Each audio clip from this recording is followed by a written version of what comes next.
Hey guys, on this video I will show you how you can use AutoDS to fulfill orders on a store on which you have created a product with Dropmagic. So in that case, I didn't have a product before. I have created the product with Dropmagic, and then I want to connect the product I have created with Dropmagic with my AutoDS account. So if you are new on AutoDS and you don't have any account yet, you will arrive on this page on which I am right now. And if you already had an account, you will be on a page we'll see later in just 1 minute. So when you will be here, if you have, if it's a new account, you just have to click on I have a Shopify store connected to AutoDS. Then I will click on continue. It will send me to Shopify. I click on install the application. Then I click to install again. Perfect. Then I will be back on AutoDS. So let's wait 2 seconds. Perfect. Okay. Perfect. So as you can see, the store has been successfully added. So now I can close everything. I don't need of the tutorial because I will explain you everything. So I can click on next. Okay.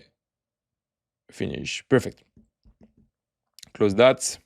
Then I will directly go on products on the left on the screen. So as you can see, for the moment, I don't have any product because even if I have a product on Shopify, I have to import it on my AutoDS account. And that's why I will click on products and 2 more untracked products. I will click on untracked products. I will select the one I want to use, this one for me, for my example. Click on connect.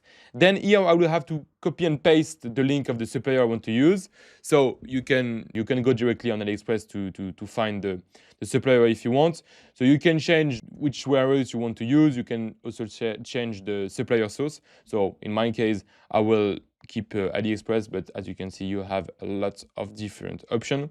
So I will keep AliExpress, go on AliExpress to find my supplier. Then I will copy and paste the link on AutoDS, click on add. And as you can see, I will just have to select the right variant. So there is only 2 variants of the product, but I made an example. I did an example like 2 weeks ago, so that's why I have 3 variants on my store. But the truth is that it exists only 2 variants. So I will select the good one, so chrome for the chrome, and black for the black color. So you can remove it, or for the example, I will just take a random one. We don't care. Then I will click on connect, and the product has been successfully imported. So, and now if I go back on the product tab, as you can see, we'll see our products, the price we pay for the products, the margin we do, the profits, and all the information that are useful. And when I will have my first order, you will see the order directly on the orders tab on the left.